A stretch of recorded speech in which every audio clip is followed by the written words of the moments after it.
максат узас атайын ушул умрачылардын умрасы кабыл болсун, туура кылсын деп ушул китепти жазып чыккан да. Ошол китептен дагы окусаңыздар, ал жактан дагы устаздын сабактары болот. Кудай бурса, апаларыбызга да өзүнчө ошол жакта илим алып аткан Мавлюда устаза деген бар 15-20 жылдан бери. Аны дагы эстип келебиз, бошоп калса ал аялдарга дагы өзүнчө сабак өтөт. Ал жакта зыяраттарыбыз болот, немелерибиз болот. Кудай бурса, ушул убактыбызды туура пайдаланып, ар бир секундтан минутасын ахиретибизге иштетип келейик да. Пайгамбардын шаарына нурланып, бир аксакал суранат, аксакал канчага чыктыңыз айтат. 70-ке дейт. Машалла аксакал. Кандай өттү 70-те? Балам дейт. Көз ачып жумганча өтүп кетти го дейт. Кече эле жапжаш бала элек дейт. Сиздин азыр 10 күнүңүз кандай өтүп кетет азыр? Бир аз көз жумганча болду, жоксуз ужечи. Жаңы келгенде Мадинага бир чыгып аткан болосуз, бир карасаң группада, тараза каякта, замзамды кайерден бересиңер, билет канакей кайерге кетебиз, уже апалар 3 күн мурун уже тавафтын ордуна тавафты айланбай, уже саатты айланып, уже базарды айланып чыган болот, убактысынын баары ошо менен кеткен болот. Ал жактан сиз бүгүн жакшылап, эртең кетергече дордойду чарчаганча айланыңыз. Базарда көңүлүңүз калганча айланыңыз да. Тияка баргандан кийин базарды айланып керек жок. Ал жакта сиз туристсиз. Ал жактагы, могу жактагы жай намаз 500 сом болсо, ал жакта 5000 сомго сатат сизгечи. Бизге Кытай жакында бардыгы эле бул жылтырак-былтырактын бардыгы Кытайдан келет. Сиз анын ордуна Мадинадан сиз дин алып келбейсизби? Сиз дуа алып келбейсизби неберелериңизгечи? Чамадандын баарына жүктөп эле 30 килодан да ашып кеткен, алды дагы 10 кило коссо болобу балам деле ошентип эле убактысынын баары ошо менен кетип калат. Ошон үчүн туугандар, сиздерден сураныч, жакшылап даярданып, эме кылыңыздар, аракет кылыңыздар. Эми мынакей бул жерине маалыматтарды айта турган болсок, сиздер Air Arabia деген менен мына ушул самолет менен учасыздар. Биз эрте баргандан кийин караңыз, бизде бул мен атайын сиздерди мен эме кылабыз. Умрачылар бул Алланын коноктору дейт да. Умрачылар Алланын коноктору. Булар кандай дуа кылса кабыл болот. Умрачыларга кызмат кылган, бул бизге дагы сиздердин батаңыздар, дуаңыздарды алган. Азыр эми билесиздер, дүйнөлүк стандарт боюнча чек-аут, мисалы гостиницалар сыртка чыккандар билет, Турция каякта болбосун, саат гостиница 2-де бошойт да. Бул жакта тем более 3-4-тө бошойт. Буякта кечирээк чыгышат да. Ал убакытка чейин эмне кылабыз десе, мисалы апарып туруп таштап салат болду мечитке. Кыргыз эми ачкоозо настроениясы дагы түшөт, бул намаз окуй койот, жини келсечи ачкоозочу кыргыздын курсагын тойгузтуруп кызмат кылыш керек да. Эмне кылабыз? Убакытты текке кетирбестен атайын сиздердин бул жактан эч кандай бул курма бакта тамак бергенге акча алынбайт. Бул жактан мен өзүм сиздердин дуаңыздарды алайын деп, бул лидер умрадан эмес, биз өзүм дубайдан иш кылабыз, тапкан акчабыздан мен ушу умрачыларга өзүм идея койгом, өзүмдүн тапканыман сиздердин дуаңызды алайын деп, ошол жактан бул жактан курма бак алып барабыз сиздерди. Курма бактан тамак аш уюштуруп, ошол жерден сураныч бизге да бир дуа кылып коесуздар иншалла, дуаңыздар. Бул жактан тамак аш бериле, шорпо тамак аш ардеке дайындап турат. Бул жакта курма бакта, ушул жакта буттарды кенен жайып, бир сыйра отуруп, тамак аштан ичебиз. Анан бул жактан да убакытты текке кетирбей, бул жактан максат амбула дагы сабак өтөт. Ошол жактан адептери, жаназа кандай окулат, сабак кандай окулат, максат устаздын сабагын окуйбуз, угабыз ошол жерден. Анан бул жака может сим карта саткандарды алып келебиз. Сим карта саткан 50 реалдык сим карта эң арзан эле алып алыңыз. Сим карта алып алыңыз. Адам көп да, кээде адашып тияк-бияк болуп калсаңыз, сиз мисалы жоголуп кетсеңиз, балдар мö жерде турдум десеңиз, жана кызматчы балдар сизди алып келет да. Ар кандай болуп калат эми кээде адашып коюңуз. Сим карта алабыз. Акчаны алмаштырып бере тургандарды акчасын алмаштырып беребиз, ошол жерден бардыгын апарып көргөзүп, акчаны доллар менен алыңыздар, сом албайт, рубль албайт, акта доллар менен алыңыздар. Анан бул жактан бүткөндөн кийин ушул жактан эмеге неметебиз. Гостиницага жайгаштырганга комнатага бөлөбүз. Бул жактан ким менен ким, кудасы менен бирөө баратат, апасы менен мындай баратат, ким өзү менен болсо, ошол жерден эле жазабыз.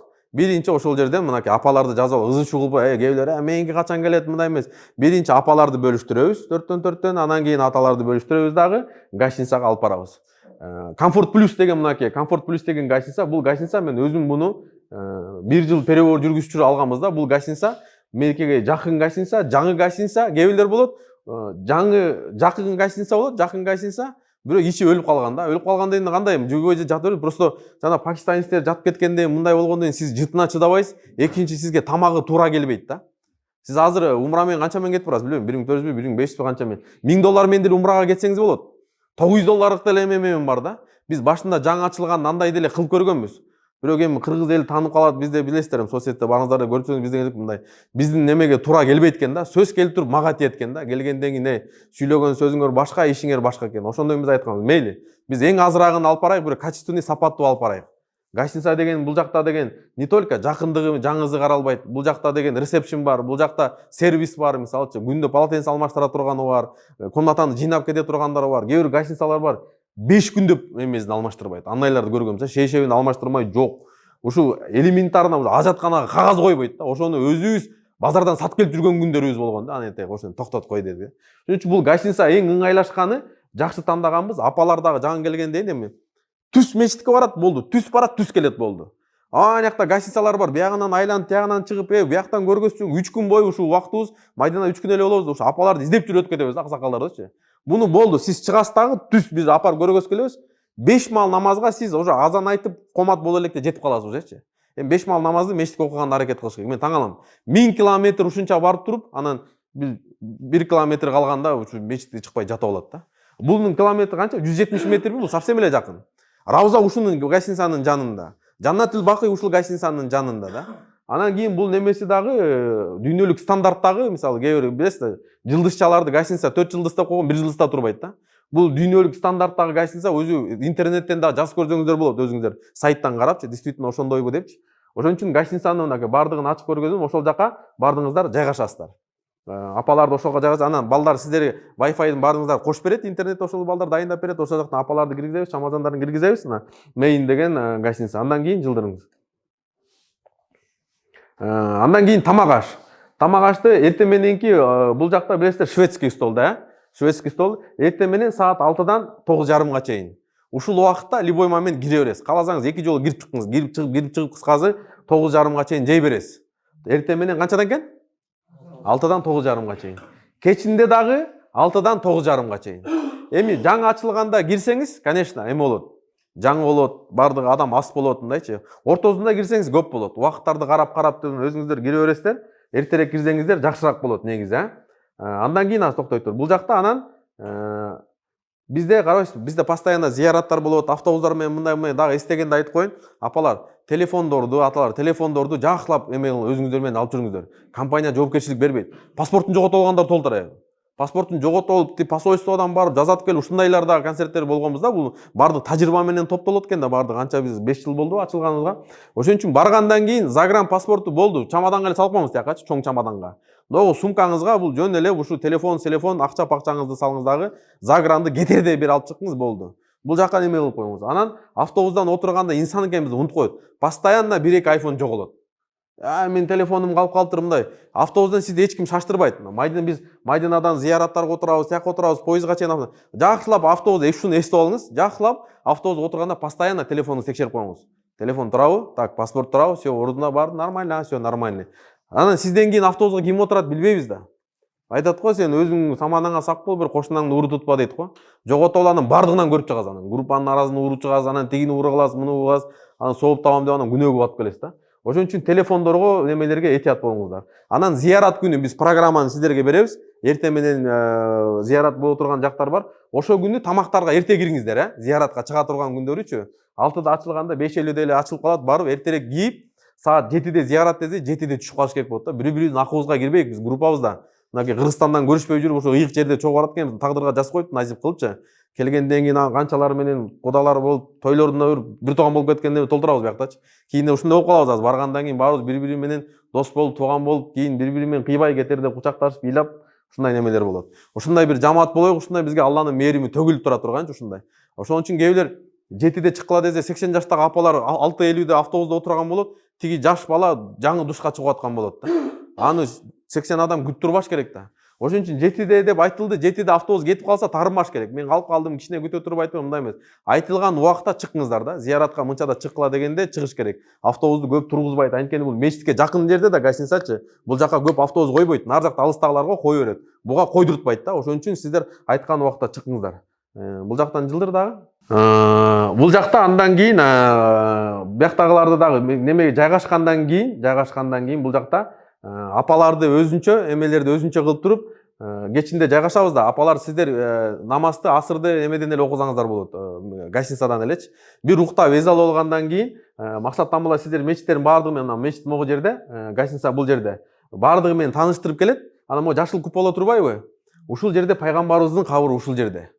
Пайгамбарыбыз азыр канча 1447 жыл дедим, пайгамбарыбыздын өткөнүнө 1436 жыл болду да, ошондо, 36 жыл болду.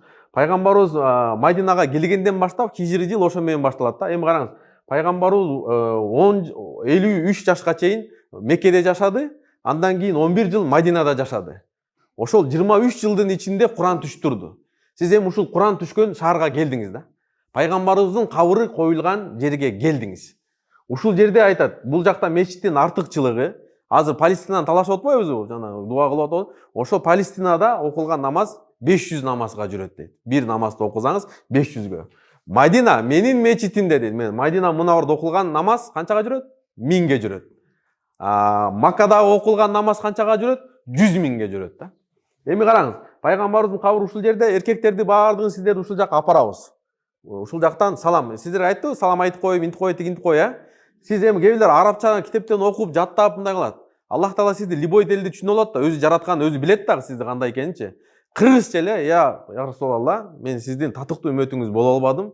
Сиз айткандай сүннөттөр менен жашай албадым. Мен сизди зыярат кылганы келдим чын дилимден. Кудай буйруса сөз берем деп, өзүңүз кыргызча эле сүйлөшүп эле дуаларды айта бериңиз. Пайгамбар да айтат: "Ким мени Мадина шаарына зыярат кылганы келсе, ал мени тирүү кезинде зыярат кылган менен барабар. Ким Рамазан айында мен умра кылганы келсе, ал мен менен ажылык кылган менен барабар" дейт. Пайгамбарыбыз Мадинага келгенде айткан: "Я Аллахым, сен кандай Ибрахимге Меккени ыйык кылып бергендей, мага Мадинаны берекелүү кылып бергин, балким андан 2 эсе дагы берекелүү, нурлуу кылып бергин" деген да. Ошон үчүн Мадина шаар бул башкача шаар. Жүрөгүңүзгө тынчтык келет. Көрөсүз, эгер жүрөгүңүздө талап болсо, мындай действительно эме болсо, жүрөгүңүз ачылат. Башкача сезимдер да. Эгер сиз ошондой даярдыкта барган болсоңуз, уктап эле кете берген болсоңуз, ошо менен уктап кайда келип каласыз да. Кыскасы анан мынакей, бул жерде пайгамбарыбыз, мынакей ушул жерде 63 жашта пайгамбарыбыз өлүп ушул жерге коюлган. Мунун жанында Абу Бакыр. Пайгамбарыбыз айткан: "Мен бардыгыңардын акыңарды бердим" деген. Бирок Абу Бакырдын акысын бере албадым, Алланын алдына алып беребиз деген. Пайгамбарыбыз менен чогуу качып келген, пайгамбарыбыз менен Майдандан чогуу хижрат кылып келген, пайгамбарыбыздын жанында өмүрүн берген, пайгамбарыбыздын кайнатасы, биз Айша энебиздин атасы Абу Бакыр. Пайгамбарыбыздын досу, караңыз, эми ким өзүнүн жашоосунун образын, стандартын пайгамбарыбыздын жашоосуна окшоштура турган болсо, ал мейли аял болсун, кемпир болсун, чал болсун, жаш болсун, ал Аллага жакындайт да. Пайгамбарыбыздын сүннөтү менен жашайт. Пайгамбарыбыздын жашоосу бул Аллага сүйкүмдүү жашоо. Алланын ачуусун база турган жашоо. Сизди бейишке жетелей турган жашоо. Эми караңыз, булар өздөрүнүн жашоосунун образын, стандартын пайгамбарыбызга окшоштурат эле. Ар бир хадисине амал кылат эле. Абу Бакыр айтат, эртең менен Майдинада чыгып дуа кылат эле дейт. Я Алла, Расулалла аябай кыйналып калды. Үмөттө өзүн жеп койду, ден соолугун жоготуп койду. Я Аллахым, Расулалла кыйналбасынчы деп көп ыйлап дуа кылат эле дейт Абу Бакыр. Өзүнөн дагы пайгамбарды өзгөгө коет эле. Эми пайгамбарыбыз өтүп кеткенден кийин, мынакей бул жерге экинчи 3 эшик турат, билесиздерби? Жана жылдырсаң бияка 3-үнө.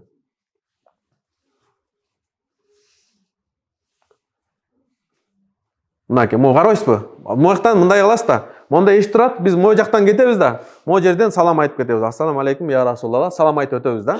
Көбү келгенде могуга келип айтып алат. Бул 3 эшик эмес. Мына ногу турбайбы? Алтындан турат го. Ушул мынакей, ушул жерде пайгамбар, ушул жерге келгенде колду көтөрөсүз. Ассаламу алейкум. Эми пайгамбарыбыз өткөндөн кийин бул жерде кимди койду? Пайгамбарыбыз өткөндөн кийин Абу Бакыр келди. Бул 2 жылдай халиф болду. Бул дагы пайгамбарыбыз 63 жашында өлүп атпайбы? Караңыз, пайгамбарыбыз биринчи күнү төрөлгөн. Пайгамбарыбыз биринчи күнү пайгамбар болгон. Биринчи күнү Майдинага көчүп келген. Биринчи күнү 63 жашында өлгөн.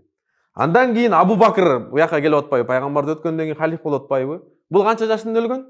63 жашында өлгөн. Кайсы күнү өлгөн? Биринчи күнү өлгөн да. Караңыз да. Тияктан эле эмес, Аллах Таала бияктын жанында кылып койду. Биягыбыз го эми пайгамбар. Бирок эми канча миллион деген сизге окшогон адамдар барат, сизден кийиндегилер да барат. Пайгамбарыбызга салам айткандан кийин бияка да салам айтат. Бул өткөндөн кийин пайгамбарыбыз менен пайгамбарыбыз өткөндөн Абу Бакыр болду, Абу Бакырдан кийин Умар болду.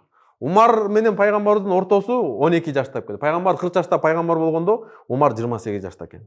Пайгамбарыбыз айткан, бир эле сөз жетиштүү. Бул адамдын кандай мындай эме экен, исламга салымы чоң экен, Алланын алдына кандай бартуу экенинге айтат. Бир эле сөз жетиштүү. Пайгамбарыбыз айткан, менден кийин пайгамбар келбейт. Токтоду, мен акыркы пайгамбармын. Бирок менден кийин пайгамбар келе турган болсо Умар болмок демек. Бул сөз менен болду уже. Калган мындан кийин дагы эмне деген сөз айтыш керек дейт. Один словом всё достаточно деген сөз да, кыскасы. Андан кийин мынакей ушул эме Умар разыяллаху ушул жерге коюлган, үчүнчү ушул жерге. Ушул экөөнө салам айтабыз да, мындай өтүп кетебиз. Биз көргөзүп коебуз. Анан кийин күндө кааласаңыздар, өзүңүздөр түндө, эртең менен, таң амал, любой убакта салам айтып өзүңүздөр өтө берсеңиздер болот. Бул жака эркектерди эле киргизет, аялдар кирбейт. Эми бунун артында Рауза деген бар. Ким ошол жерде 2 рекет Рауза намаз окуса, кудум бейиште намаз окугандай дейт. Караңыз, могу минбар менен бул пайгамбарыбыздын кабыры да үйү. Ошо минбар менен ортосу бейиштин бир бакчасы деген да, рауза деген. Ушул жакта адамдардын баардыгы киргенге аракет кылат. Бул жака апалар сиздер сөзсүз киресиздер. Баардыгыңыздарга биз эми түнкү 2-де болобу, 3-те болобу биз немеге заявка кыргытабыз, фамилия атыңызды кыргытабыз дагы, анан кийин айтат давай. Так, силер лидер умура группаңарда 22 апа бар экен, түнкү 3-те алып келгиле деп калышы мүмкүн. Түнкү 1-де алып келиши деген мүмкүн. Кайсы убакта болсо биз сиздин эшигиңизди такылдап сизди суруп чыгабыз. Анан мен уктап калдым, башым ооруп калды, минтип калды, анан чарчап атам, анан эртең барам демей, жок, эртең болсо болду, кирбейсиз ужечи. Ошон үчүн баардыгыңыздарга эскертүү, кээбилер уктап калып, жакырлап такылдатып айтып келиңер эшикти, мен минтип калдым, тигинтип калдым, чарчап калдым. Ошону айткан убакта биз сиздерге опережение группага 5-6 саат мурун айтабыз. Апалар, саат түнкү 2-де ресепшнде чогулабыз дейбиз. Чогулабыз дагы, анан сиздерге баардыгын ал жактан дубаларын баардыгын дагы айтып беребиз. Апалар раузага киресиздер дагы, анан давай кет демейинче 2 рекеттен немеңизди окуй бересиздер, намазыңыздарды. Эгер асырдан кийин кирип кала турган болсоңуз, асырдан кийин намаз окулбайт да. Не намаз окуйбуз десе, каза намаздарды окуй бересиз, мисалчы. Тиякта бизде мындай да, тиякта мечит менен болгондо чогуу окуйбуз намаз, 4 рекет пешин болсо 4 рекет. Эгер мындай болуп калса, курма убакта болуп калсак, тиякта болуп калсак, кыскартып окуйбуз. Анан бош кездериңизде сиздер ошол жакта каза намаздарды окусаңыздар болот. Нафилганы моюндагы карыз бар да, ал карыз кыскартылбайт каза. Кайсы жакта сиз карыз окуган болсоңуз, ошол жактыкы менен окуйсуз да. Кыргызстанда 4 рекет карыз болуп, тияктан каза кылып окуй берген болбойт. Кыргызстанда каза окусаңыз, тияктагы казаларыңызды, Кыргызстанда канча карыз болсоңуз, ошо менен окуйсуз да. Түшүндүрө алдым да. Кыскасы ушул раузага киргизип чыгабыз. Андан кийин берки зияратка койсоң, зияратка. Ооба, эркектер баары кирет, апалар дагы, эркектер дагы кирет. Андан кийинки десе мына Куба мечити бар. Китептерде келет, билесиз, достоверный хадисте. Ким Кубага 2 рекет намаз окуганы барса, ал умра кылгандын сообун алат дейт. Мына ушул Куба мечит. Бул исламда эң биринчи салынган мечит, пайгамбарыбыздын мубарак колдору менен салынган Куба мечит, такыбалыктын мечити деген ушул мечитте. Ушул мечитке барабыз да, ушул жака эртең менен барып атканда, апалар үйдөн эле дарат алып чыккыла, аталар үйдөн эле дарат алып чыккыла. Бул жакта өчүрөт толтура. Биз барабыз, Максат Тамбулла тарыхын сиздерге сонун кылып айтып берет. Ар бириңиздерге анан наушник берилет, айтылдыбы? Наушникте мына байкенин телефону бар экен, сиздин наушниктиңиз келет, бар болсо. Болбосо 100 сом аябай эле өзүңүзгө алып алыңыз. Биздин наушниктер деле болот. Эми гигиенический өзүңүзгө таза постоянно алып жүргөн болсо, өзүңүздүн наушниктиңизди алсаңыз, рацияга сайып коесуз. Максат Тамбулда оняктан эле сүйлөсө, сиз болду, берден спокойно угуу бересиз да. Бул биздин берек эле компанияда бар. Атайын ушу сиздерге жеңилдик болсун, ар биринен сабак жетсин алып келем. Любой наушник келет. Азыр дагы группага дагы көргөн. Группаны окуп атасыздарбы, ачып коюп атасыздарбы жок маалыматтарды, Андан кийин мына Ухуд тоозуна, бул жакта деген Ухуд тоозунда 70 сахаба кабыр ушул жакта коюлган. Бул жакты зыярат кылабыз. Андан кийин мына Куба мечитин, андан кийин Эки кулалуу мечит деген бар. Анан могу ачык күнгө сапат айтып калсак, Куран басмаканага барабыз. Ар бириңиздерге бул жактан Куран бекер берилет. Ар бириңиздерге ушул жакта канча 1000 тираж Куран, бул арабтар караңыз, жана бузук арабтардын көргөзүп аткан бардык эле бузук эмес, арасында дагы ушундай такыбалар бар. Дүйнө жүзүндө канча миллион келет, ошонун баарында бир тыйын алынбайт.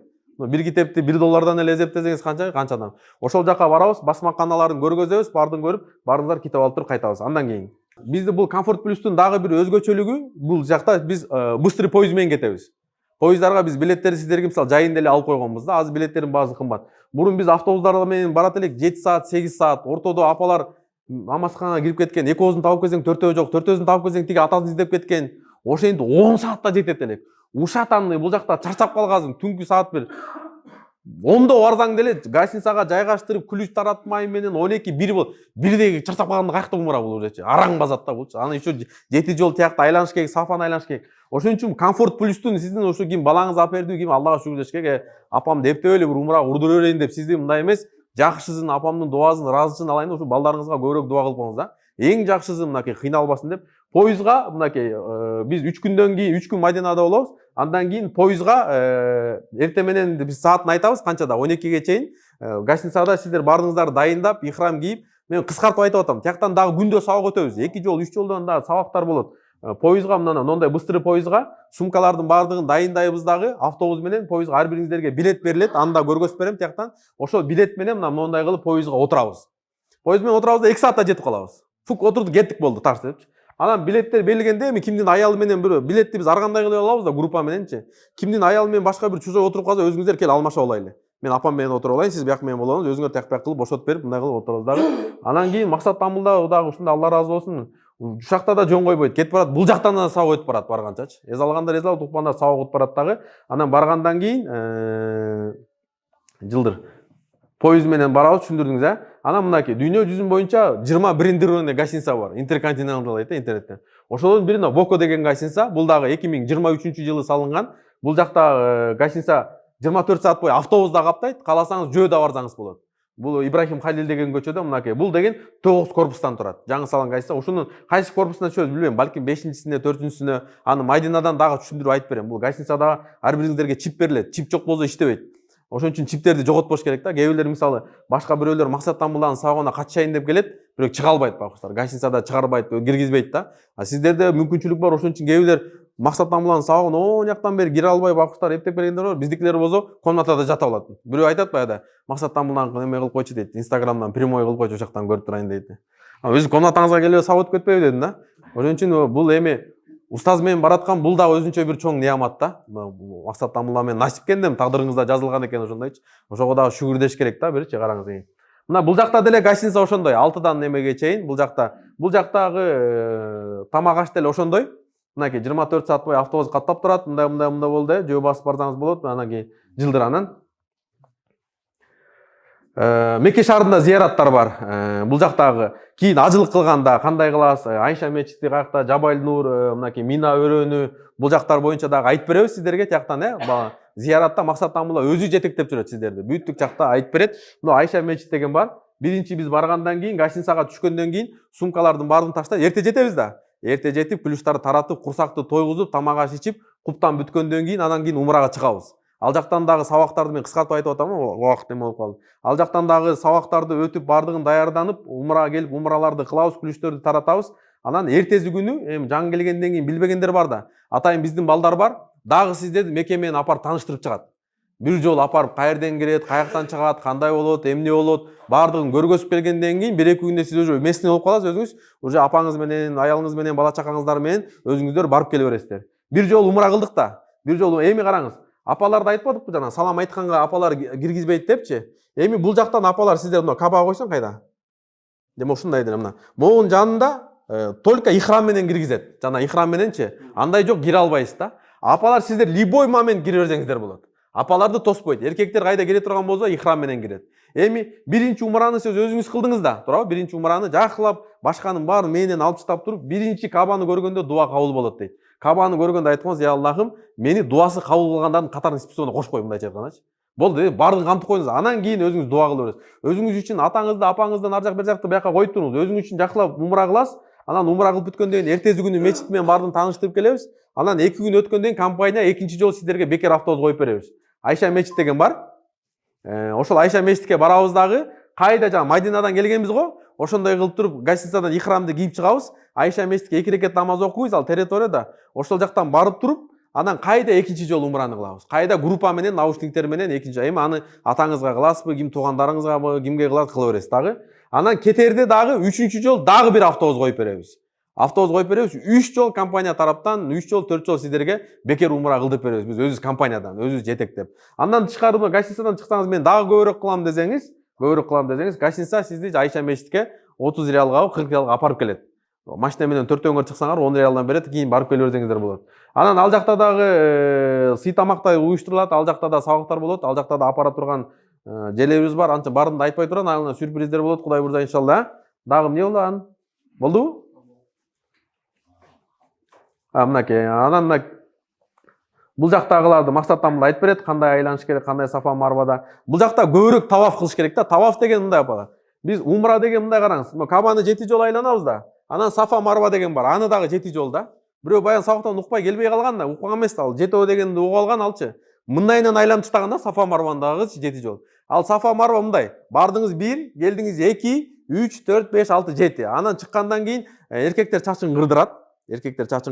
Апалар мындай кылып туруп эле, учунан эле мындай бир неме карап туруп, ороп туруп эле кырып коесуздар, болду. Ошондон ихрамдан чыгасыздар. Ихрам убакта атыр себинмей жок, апаларда ихрамга сиздер киргенде атыр себинмей жок, шам менен жуунмамой жок. Бир 5-6 саатка убакытка. Анан бүткөндөн кийин болду. Гражданский кийим менен эле өзүңүздөр барып, таваф кыла бересиздер. Апалар биринчи этаждан, анан көбүрөөк замзам ичиш керек. Бул жака оролуп кола, пепси ичкендерди мен таң калам да. Замзамдын ушундай бар, туруп ичет. Единственный суу замзам, бардык ооруларга шифа. Замзамдын дубасы ушундай: "Я Аллахым, мага пайдалуу билим бергин, кең ырыскы бергин, жана бардык ооруларга шифа бергин" деңиз дагы көбүнчө мына замзамды иче бересиз.